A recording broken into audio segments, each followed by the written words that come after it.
ભગવાન ક્યાં રહે છે? તો કે ચિત્રકૂટમાં. ગોસ્વામી તુલસીદાસજીને ભગવાનનો અનુભવ ક્યાં થયો? તો કે ચિત્રકૂટમાં. અને ચિત્રકૂટ એ શું? ચિત્રકૂટ એટલે કે મારું ને તમારું ચિત્ત, આપણું મન ચિત્રકૂટ બને ત્યારે ભગવાન ત્યાં રહેવા આવે. મન છે એ વૃંદાવન બને એટલે ભગવાન કૃષ્ણ ત્યાં આવે. મન છે એ ગોકુળ બને એટલે ભગવાન ત્યાં આવે. જ્યાં સુધી આ ચિત્ત છે એ ચિત્રકૂટ ન બની જાય ત્યાં સુધી ભગવાન ન આવે. અને ભગવાન ચિત્રકૂટમાં આવ્યા એટલે ચારેય બાજુથી જે બધા લોકો વર્ષોથી ત્યાં રહે છે એ બધાય લોકો ભગવાન માટે અનેક પ્રકારના ભોગ લઈ આવ્યા છે.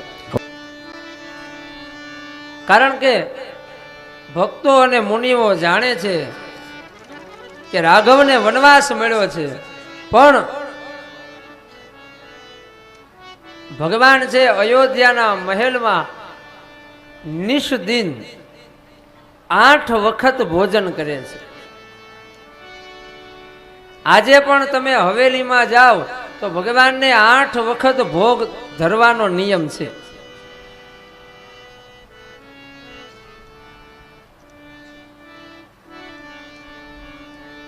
તો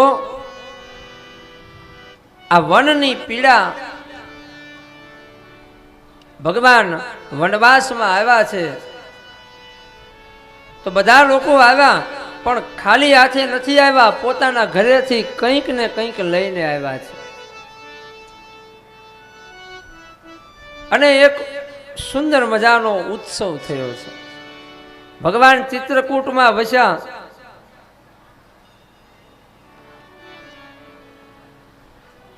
રોજે રોજ કેટલાય લોકો આવે છે, ભગવાન માટે કંઈક ને કંઈક ભોજન લઈને આવે છે. કોઈ છે એ ખીર બનાવીને આવે છે,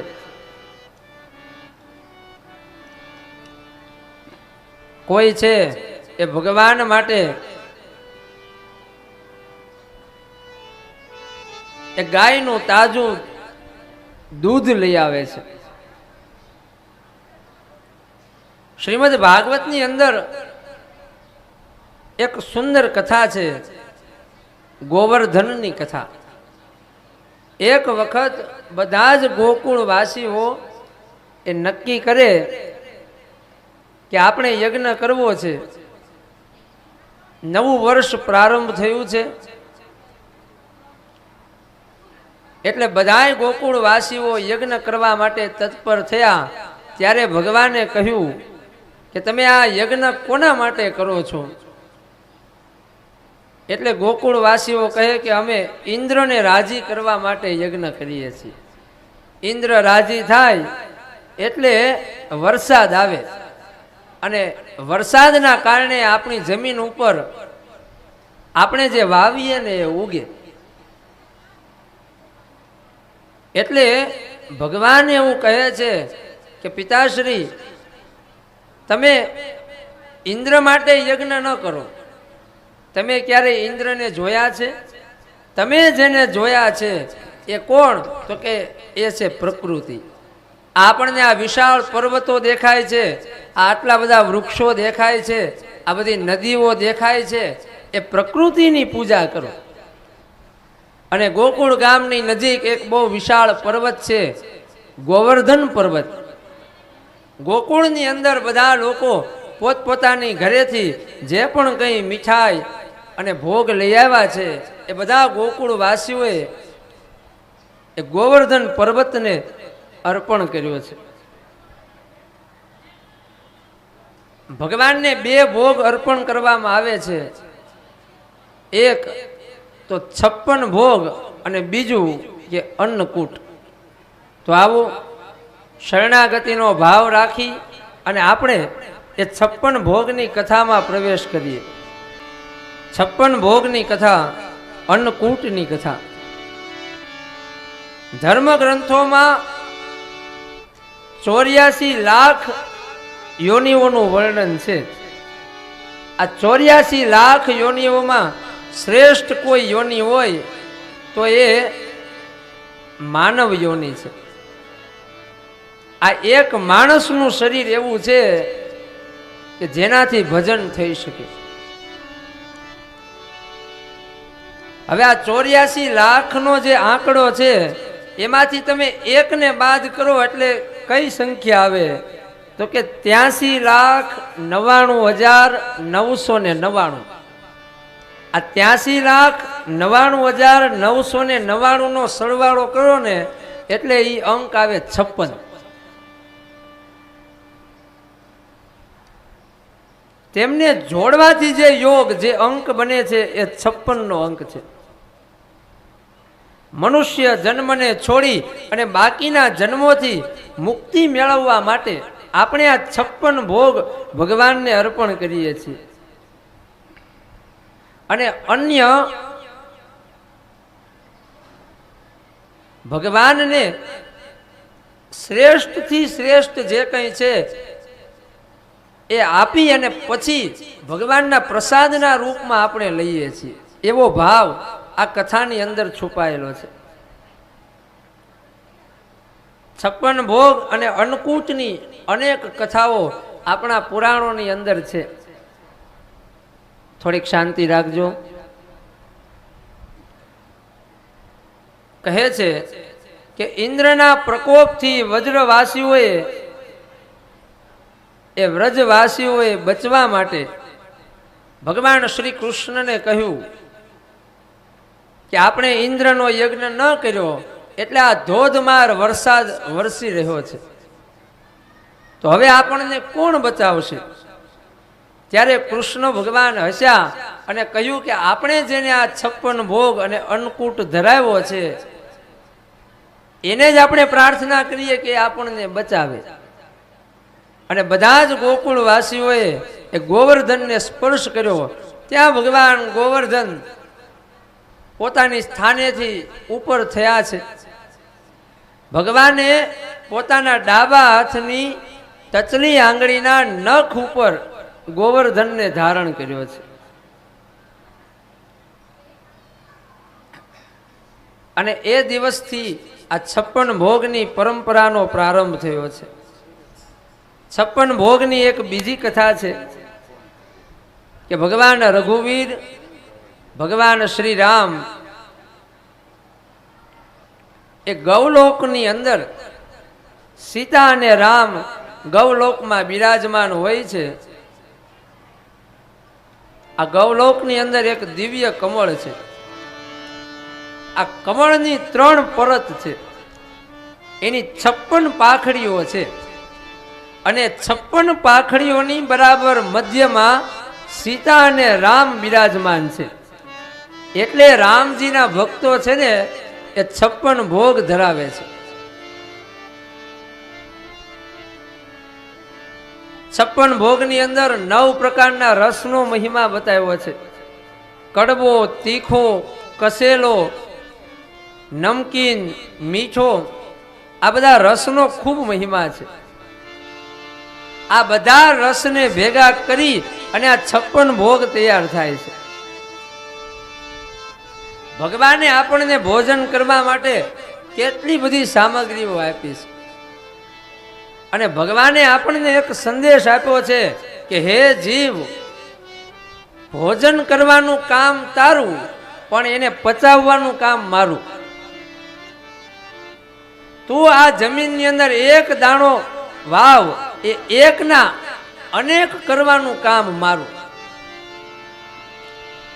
આપણે આપણી ખેતરવાડીની અંદર 5 દાણા વાવીએ, એ 5 ક્યારે 50 થઈ જાય એ ખબર ન પડે.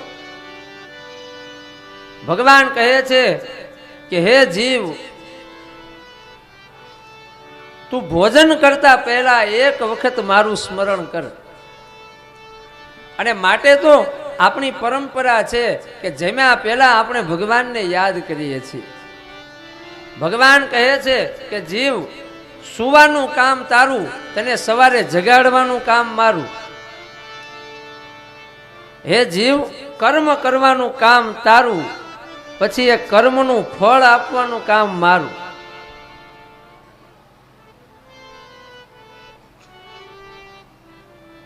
હવેલીની અંદર આજે પણ નવા વર્ષનો પ્રારંભ થાય એટલે જે મહોત્સવ થાય છે એને અન્નકૂટ મહોત્સવ કહે છે.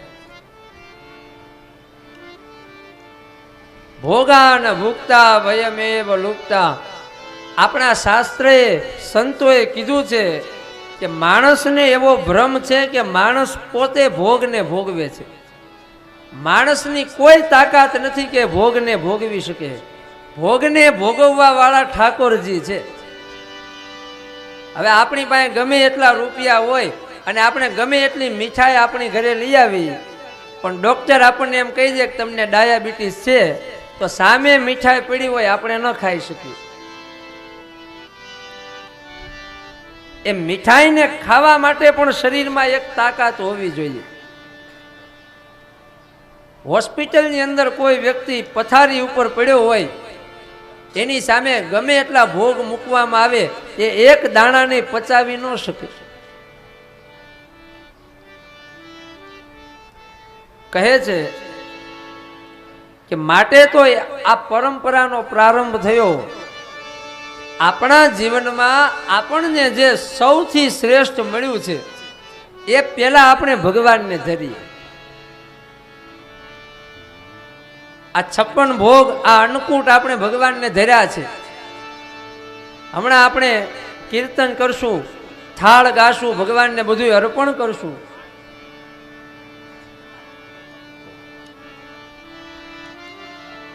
ત્યારબાદ બધાને આ દર્શન કરવાનો લાભ મળશે.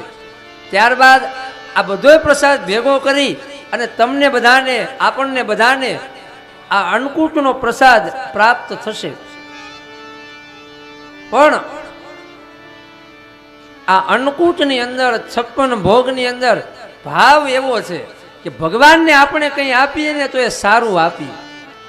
આપણે ઘરે ભલે સૂકો રોટલો ખાતા હોય, પણ હવેલીએ જઈએ, ઠાકોરજીના મંદિરે જઈએ તો કંઈક સારું લઈને જઈએ. અને ભગવાનનો પાછો નિયમ એવો છે કે ભક્ત ભગવાનને જે આપે છે ભગવાન એનું અનેક ગણું કરીને એને પાછું આપે છે. એટલે નિયમ એક જ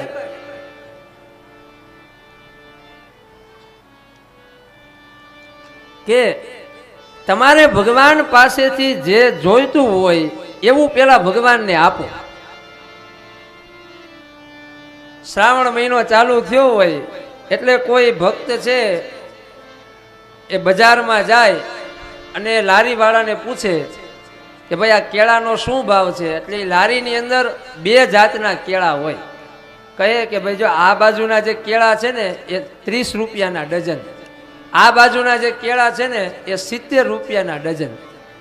તમારે ક્યાં લેવા છે? એટલે ચતુર વ્યક્તિ હોય ને એમ કે આ 2 ડઝન પાર્સલ કરી દો, આ 2 કેળા આપો. કે 2 શું કામ? તો કે આ જે 30ના ડઝન વાળા છે ને એ અત્યારે શ્રાવણ મહિનો ચાલુ છે તો મહાદેવને ધરશું. તો પછી આ 70ના ડઝન વાળા એનું શું કામ? તો કે એ તો ઘરે છોકરાઓ છે ને ખાશે. કથામાં આપણે ચોખા લઈને જવા હોય તો પછી ઓલા કૂપનમાં જે ચોખા આવ્યા હોય એ ચોખા લઈ જાય. અને ઘરે આપણે કોઈ સારા મહેમાન આવ્યા હોય, આપણા વેવાય આવ્યા હોય અને એની માટે રસોઈ બનાવવી હોય તો આપણે બાસમતી ભાતના ચોખા બનાવીએ. પણ અહીંયા સંતોએ, ભક્તોએ આપણને સમજાવ્યું છે કે ભગવાનને કંઈક આપવું હોય તો તમારી પાસે જે સારામાં સારું છે એ આપો. આ રામકથામાં આપણે આ એક સુંદર ભાવ લઈને આવ્યા છીએ.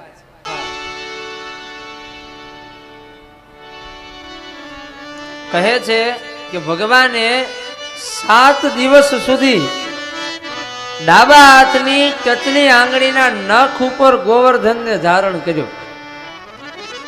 હવે ભગવાનનો નિયમ એવો છે કે રોજે રોજ ભગવાન 8 વખત ભોજન કરે છે.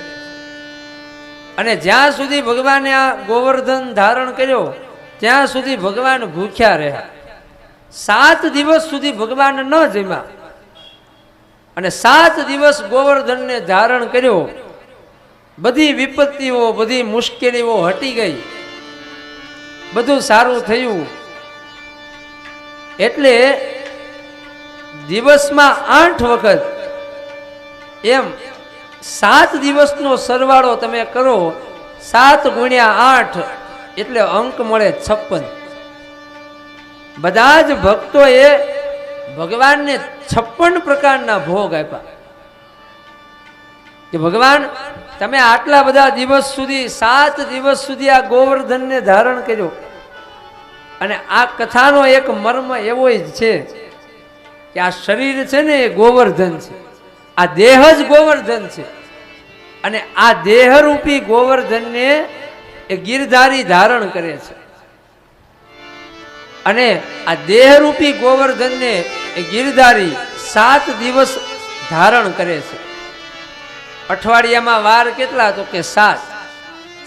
7 વાર આ દેહની અંદર રહેલા એ ગિરધારી એ રઘુવીરજી ગોવર્ધનને ધારણ કરે છે.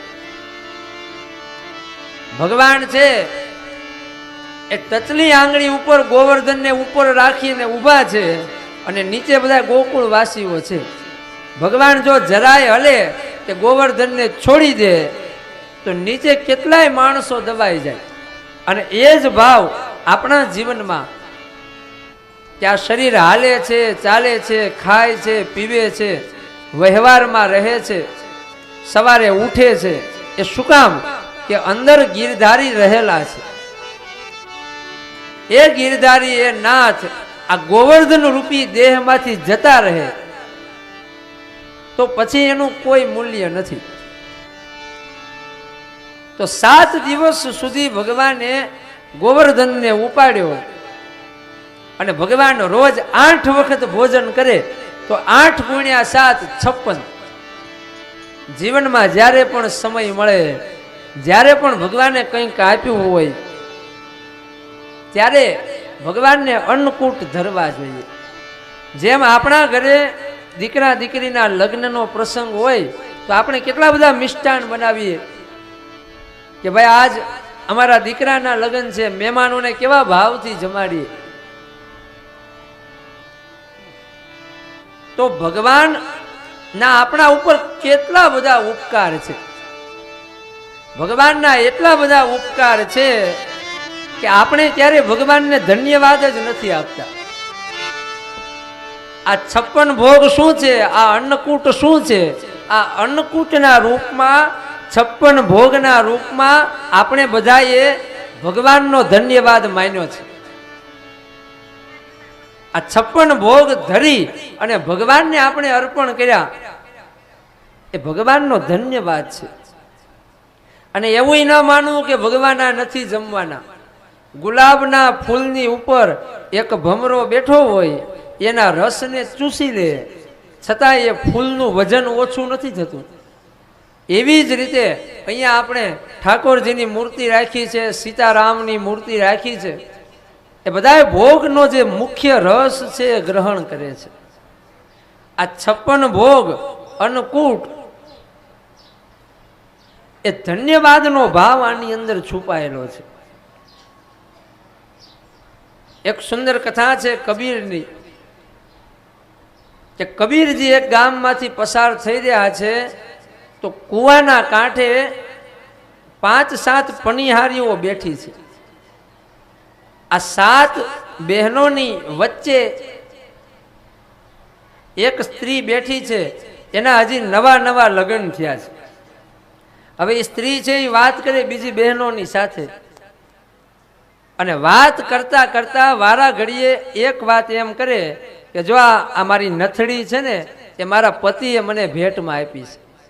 વારા ઘડીએ પોતાની નથડી બતાવે કે આજે તો સવારે હું વહેલા ઉઠી પછી અહીં પાણી ભરવા આવી પણ વારંવાર મારો હાથ નથડી તરફ જાય છે. કાલ સાંજે મેં ભોજન કર્યું, ભોજન કર્યા પછી અમારે ત્યાં મહેમાન આવ્યા હતા, મહેમાને અમારી નથડીના બહુ વખાણ કર્યા.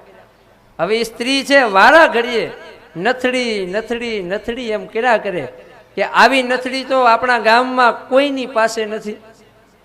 આવી કિંમતી ભેટ મને આપી છે, આ નથડીમાં એક હીરો જડ્યો છે.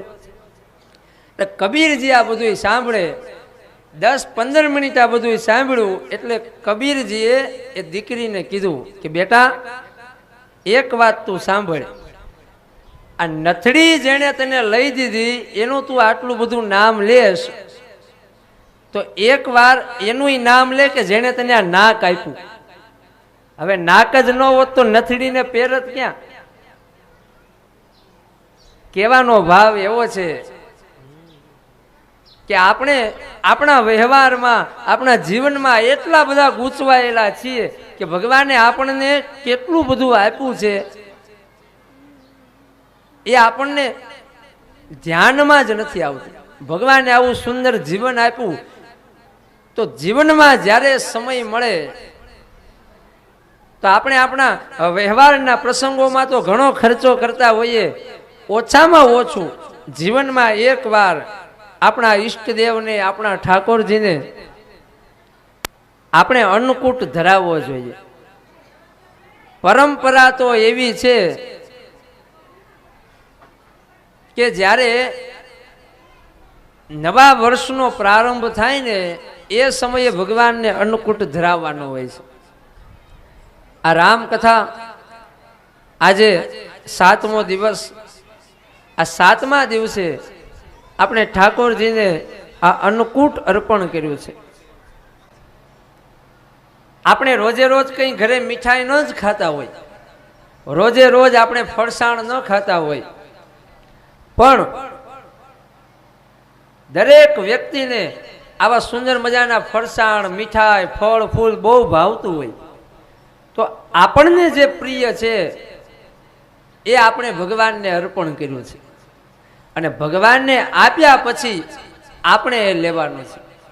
એ ભાવ આ અન્નકૂટની અંદર 56 ભોગની અંદર બતાવવામાં આવ્યો છે.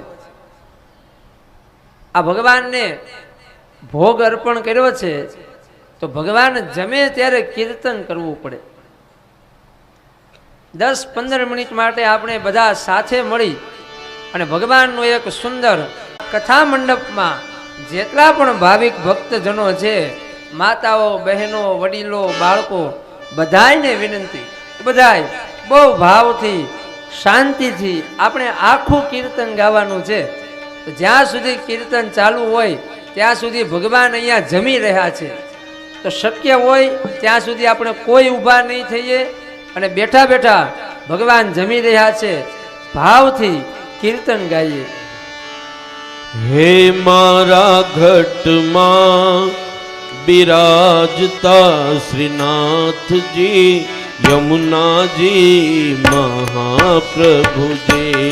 મારા ઘટમાં બિરાજતા શ્રીનાથજી, યમુનાજી મહાપ્રભુજી.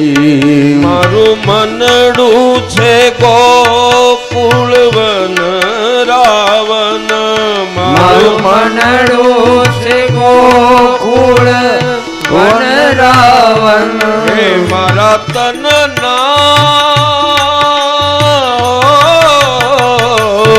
મારા તનના આંગણિયામાં તુલસી નાવન, મારા પ્રાણ જીવન.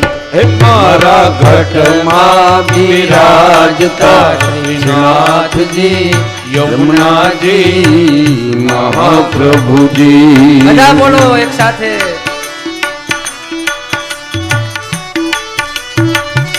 હે મારા આત્મના આંગણે શ્રી મહાકૃષ્ણજી, મારા આત્મના આંગણે શ્રી મહાપ્રભુજી. હે મારી આંખો વિશે ગિરધારી રે ધારી, મારી આંખો વિશે ગિરધારી રે ધારી. હે મારું તન મન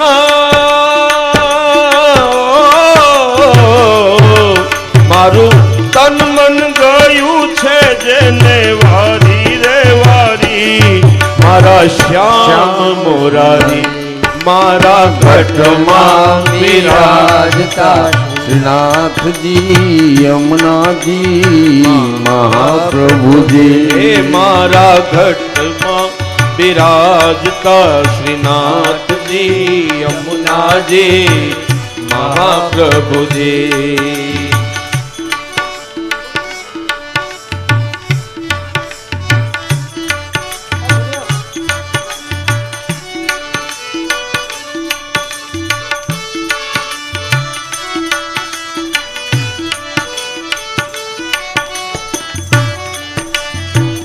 હે મારા પ્રાણ થકી રે મને વૈષ્ણવો વાલા હે મારા પ્રાણ થકી રે મને વૈષ્ણવાલા નિત કરતા શ્રીનાથજીને કાલા રે વાલા નિત કરતા શ્રીનાથજીને કાલા રે વાલા હે મેં તો વલ્લભ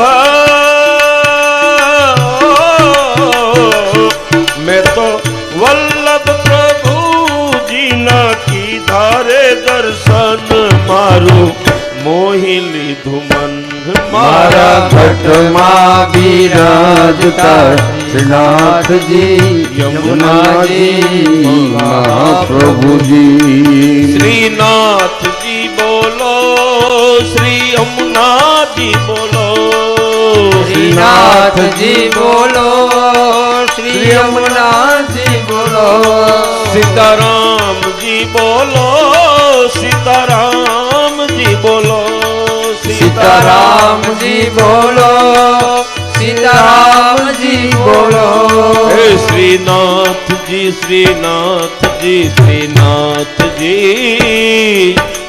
મન મંદિર ના વાસી રે શ્રીનાથજી મારા ઘટમાં બિરાજતા શ્રીનાથજી યમુનાજી મહાપ્રભુજી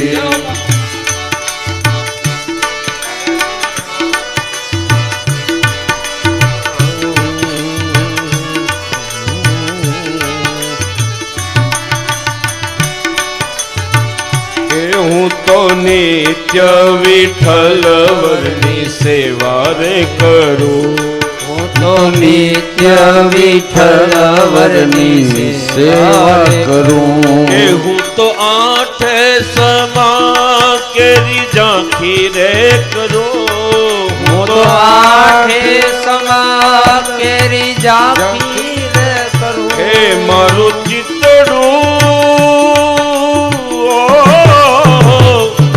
મારું ચિતડું શ્રીનાથજીને શરણે ધર્યું જીવન સફળ કર્યું હે મારા ઘટમાં બિરાજતા શ્રીનાથજી યમુનાજી મહાપ્રભુજી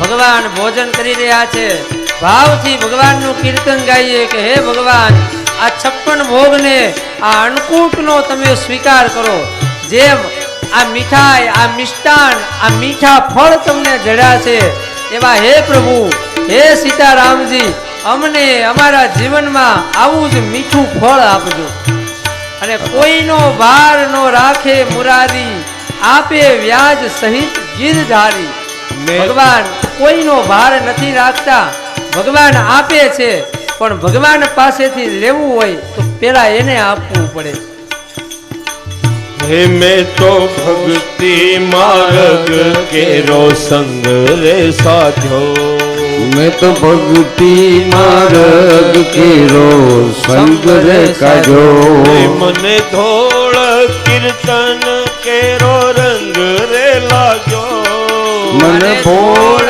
કીર્તન કેરો રંગ રે લાગ્યો મેં તો લાલાની ઓ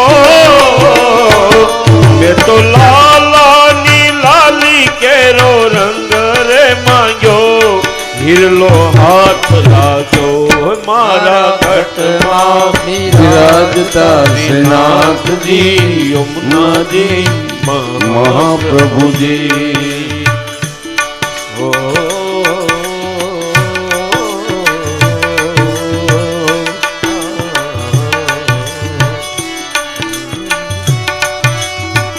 હે આવો જીવનમાં લાવો ફરી કદી ના મળે આવો જીવનનો લાવો ફરી ના મળે વારે વારે માનવ દેહ કદી ના મળે વારે વારે માનવ દેહ ફરી ના મળે ફેરો લખ રે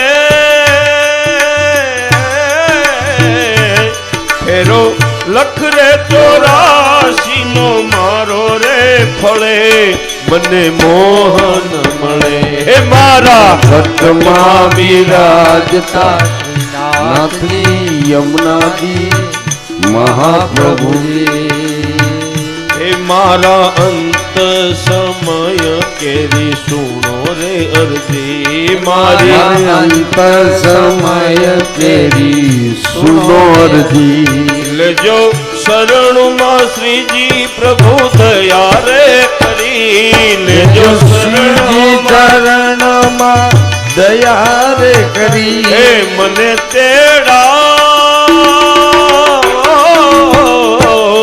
મને તેડા રે યમ કેરા કદી નો આવે મારો નાથ તેડાવે મારા સતમાં બિરાજતા નાથજી યમુનાજી મહાપ્રભુજી શ્રીનાથજી બોલો શ્રી યમુનાજી બોલો શ્રીનાથજી બોલો શ્રી યમુનાજી બોલો શ્રીનાથજી બોલો શ્રી યમુનાજી બોલો બોલો શ્રીનાથજી બોલો શ્રી યમુનાજી બોલો શ્રીનાથજી શ્રીનાથજી શ્રીનાથજી હે મન મંદિર ના વાસી રે શ્રીનાથજી શ્રીનાથજી શ્રીનાથજી શ્રીનાથજી મન મંદિર ના વાસી રે શ્રીનાથજી